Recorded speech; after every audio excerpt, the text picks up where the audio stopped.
Last night, the skies over Kyiv were not dark, were not silent, they were alive, swarming with the mechanical buzz of death and lit up by explosions that turned night into nightmare. Russia launched a massive aerial assault on Ukraine's capital. Missiles and drones fell not just on infrastructure but on homes, lives, psyches. At least 8 civilians were injured, some taken to hospital, others sat in shock, trembling in the ruins of what had been their bedrooms. It began just over 10 p.m. Kyiv's mayor, Vitaly Klitschko, confirmed that successive waves of drones were detected, intercepted, and in some tragic cases allowed through. The Solomyansky district was among the worst hit. Debris from a drone set fire to the top floors of an apartment block, igniting an inferno on the west bank of the Dnipro.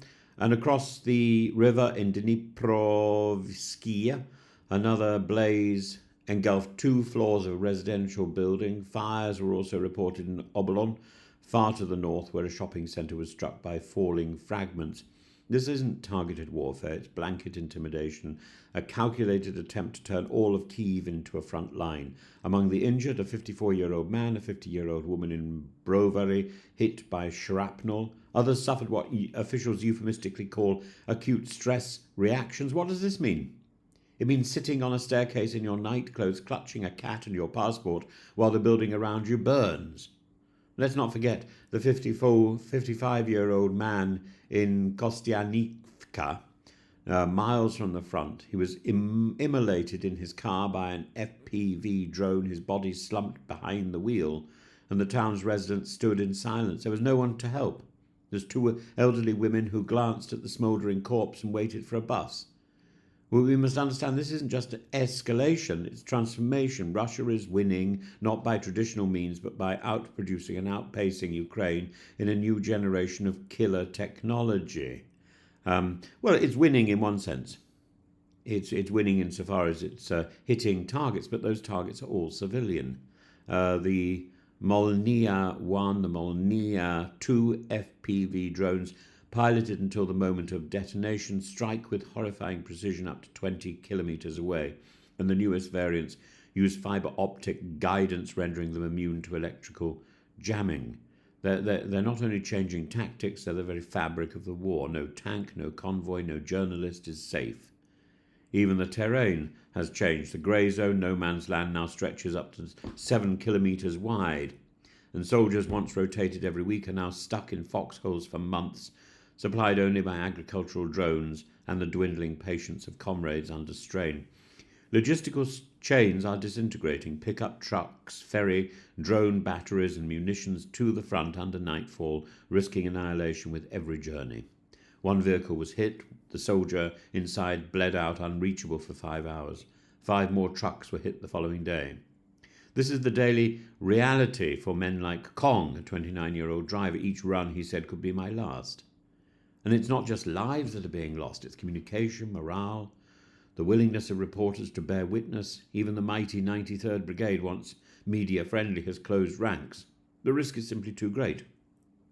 Some will call this retaliation, Russia's response to Ukraine's recent drone raids deep into Moscow, but retaliation implies parity or purpose. This is something else. A war crime stitched into the routine.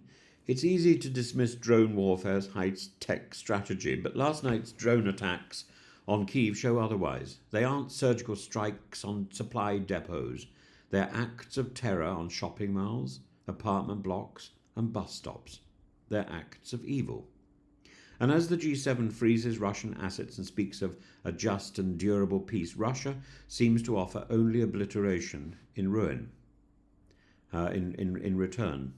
And only offers this evil of attacking civilians in their bedrooms late at night. A few hours after the explosion ceased, the air raid sirens still wailed, a bleak echo of the night's agony. Children cried in underground shelters. Medics picked through the rubble, and the mayor counted the wounded again. There is no limit to endurance, but there is equally no limit to Russian aggression. Kyiv, a city that has stood for centuries through Tsars, Soviets and sieges, still stands, defiant, exhausted, and still burning. The war has changed, and the world must notice. And the drones, quiet, cold, and many, are coming back. And they're not coming at military targets, they're coming at civilian targets. And they're picked out by Russian operators who are following their progress. This is not accidental. This is intentional. This is destructive. And this is intimidating. And it's intimidating the civilians in their homes, in the middle of the big cities. And it should be called out for what it is.